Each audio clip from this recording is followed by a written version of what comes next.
Hello po mga mamamayang, magandang hapon po sa inyong lahat. Ngayong hapong ito ay mayroon na namang pong bagong putahe na ipapakita sa inyo si Mama Yeps. Hello po Mama Yeps. Hello po sa inyong lahat.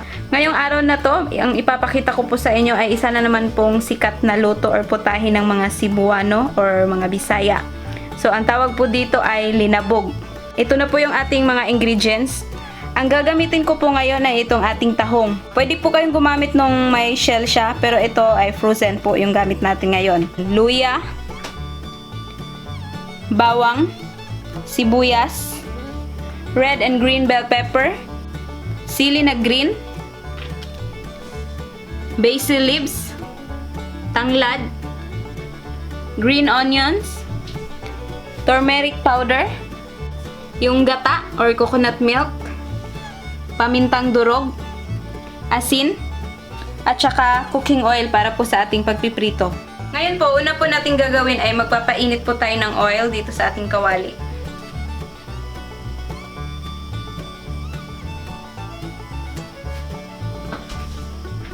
Ngayon pong mainit na po yung ating oil, ay pwede na po nating igisa itong ating bawang.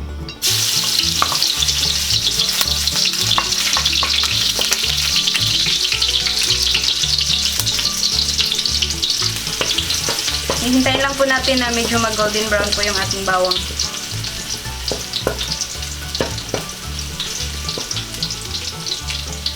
Ngayon, pwede ko na pong isunod itong ating luya.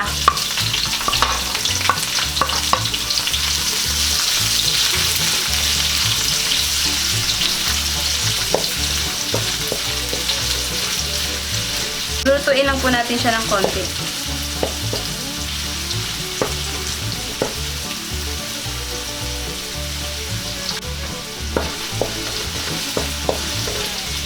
Ngayon, pwede ko na pong isunod itong ating sibuyas.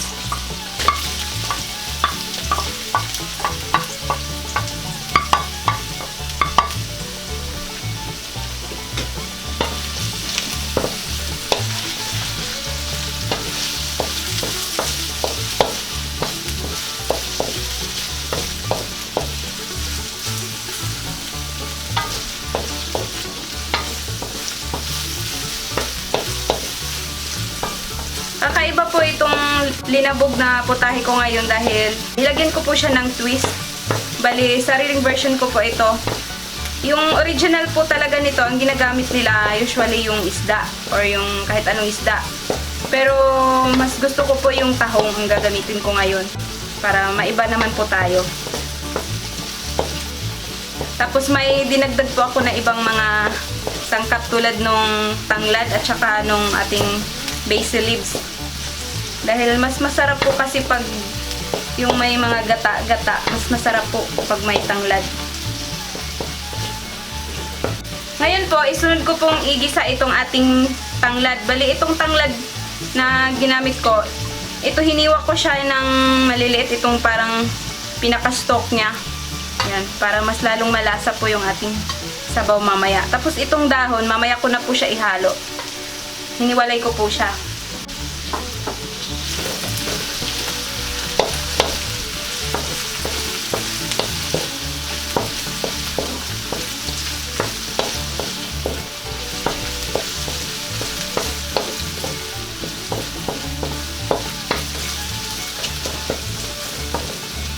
Ngayon po ay pwede na po nating ilagay itong ating tahong.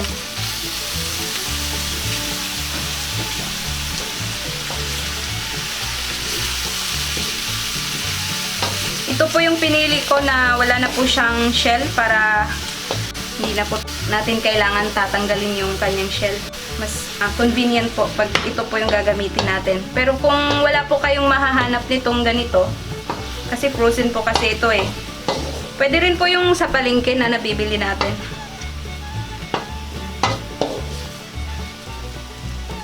Ngayon, ilalagay na po natin itong ating gata. Nasa mga 2 cups siguro to na gata. Or isang lata nito. Haluin lang po natin. Ngayon, pwede na po natin siyang timplahan. Lalagyan po natin siya nitong ating durog na paminta.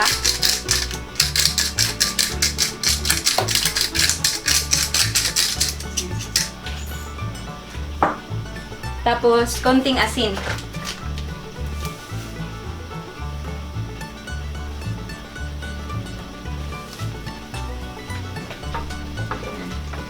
Haluin po natin.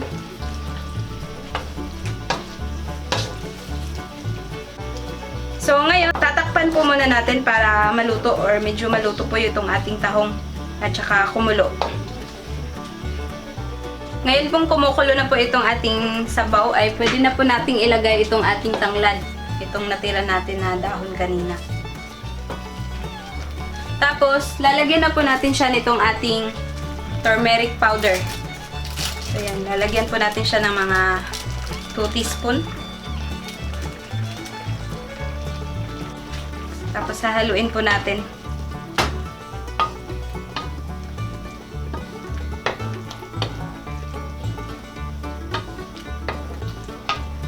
Mas masarap talaga pag yung gata ay may tanglad.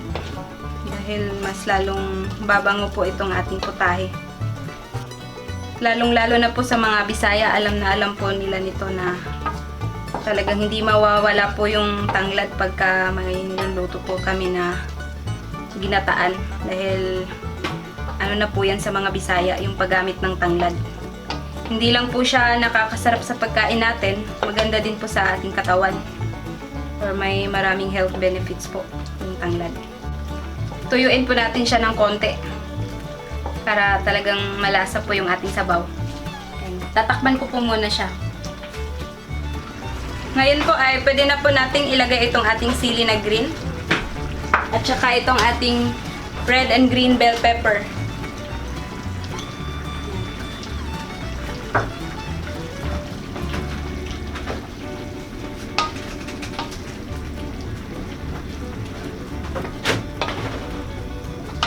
Kung gusto niya po ng medyo maanghang-anghang, pwede po kayong maglagay nito ng yung siling labuyo. Pero hindi ko po siya lalagyan ngayon dahil ayaw po namin ng maanghang. Yung mga kasamahan namin dito, ayaw po nila ng maanghang. Medyo lulutuin lang po natin yung ating green and red bell pepper. Ngayon po ay pwede na natin ilagay itong ating basil leaves. At saka itong ating spring onions. Tapos hihinaan na po natin yung ating apoy dahil malapit na po itong maluto. Ayan. Dahan-dahan lang po nating hahaluin para hindi madudurog po yung ating tahong. So, ayan. Ready na po ito. Ayan. Kukuha lang po ako para ma-serve na po natin. Patayin ko na po yung ating stove.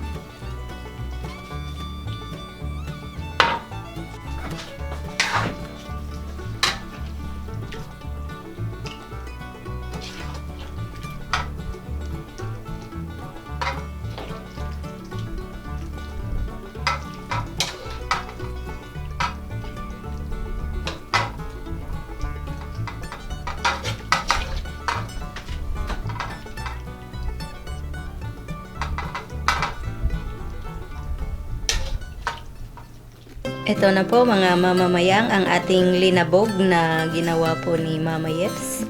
Sana po ay subukan nyo ang reseping ito. Sana mag-like, mag-share at mag-subscribe po kayo. Maraming salamat po sa inyong panunood. Ito po ang inyong Ate Mayang na nagsasabing, mabuhay!